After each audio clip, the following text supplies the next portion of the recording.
Father's day to you, happy মামু day to you. সকালবেলা উঠে স্নান করে আগে দিয়ে দিলাম পুজো, কারণ পুজো না দেওয়া হলে না মনে হয় কেমন একটা টেনশন টেনশন হতে থাকে, তাই না?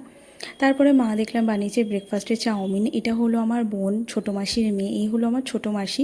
রান্নাঘরে চাউমিনের কড়াই নিয়ে বসে বসে হাসাহাসি করছে। যাই হোক, তারপরে লাঞ্চে দেখলাম মা বানিয়েছিল চিকেন বিরিয়ানি। আর এই দিনকে আমার বড় পিসিরও নেমন্তন্ন ছিল। আর এখানে দেখো এরা সবাই চিকেন লেগ পিস খেতে ব্যস্ত।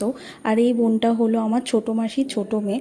তো ওদের ভিডিও করছিলাম বলে ও বলছে যে আমারও একটু ভিডিও করো দিদি। দেন আমি ব্লিঙ্কিট থেকে অর্ডার করে দিয়েছিলাম কেক, আর এটা কিন্তু কেউই জানতো না। আর আমরা একটু ঘুরু ঘুরু করতে বেরোবো বলে আমি একটু রেডিও হয়ে গেছিলাম।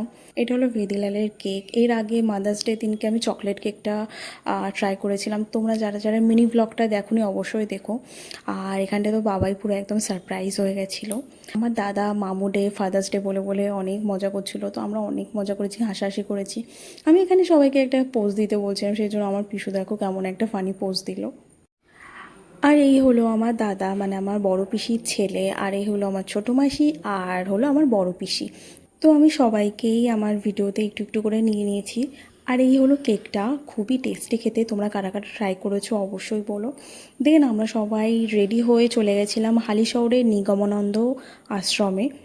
আর এই আশ্রমে তোমরা কারা কারা গেছো সেটাও আমাকে জানিও। তো আশ্রমের ভেতরটা তো প্রচণ্ড শান্ত নিরিবিলি পরিবেশ। এর আগে আমরা কখনো না এখানটায় আসিনি। ভেতরটা গিয়ে দেখলাম অনেকটা বড় জায়গা নিয়ে তৈরি করা হয়েছে এই আশ্রমটা। আর ভেতরে থাকারও ব্যবস্থা আছে। আর এরকম নিরিবিলি পরিবেশ তো আমার ভীষণ ভালো লাগে। আর আমাদের না যেতে যেতে অনেকটা লেট হয়ে গেছিলো, সেই জন্য আমরা গঙ্গার পাড়ের দিকটা ঘুরতে পারিনি। তো যাই হোক, আশ্রম ঘোরার পরে আমরা চলে গেছিলাম হালিশহরের কেক পার্কে। আর কেক পার্কে গিয়ে দেখি যে এরকম ঘটি গরম বিক্রি হচ্ছে। আর ঘটি গরম বিক্রি হবে সেটা আমি টেস্ট করবো না বা খাবো না, এটা তো হতেই পারে না। আমার ভীষণ ভালো লাগে ঘটি গরম খেতে। আর তারপরে তো দেখলাম বাবা এক গুচ্ছ আইসক্রিম নিয়ে এদিক ওদিক ঘোরাফেরা করছে, মানে সবাইকে খুঁজছিল আর কি। তো দেন আমরা সবাই একটু সিসহ চললাম বাচ্চাদের মতো, তারপরে আর কি চলে আসলাম বাড়ি। টাটা।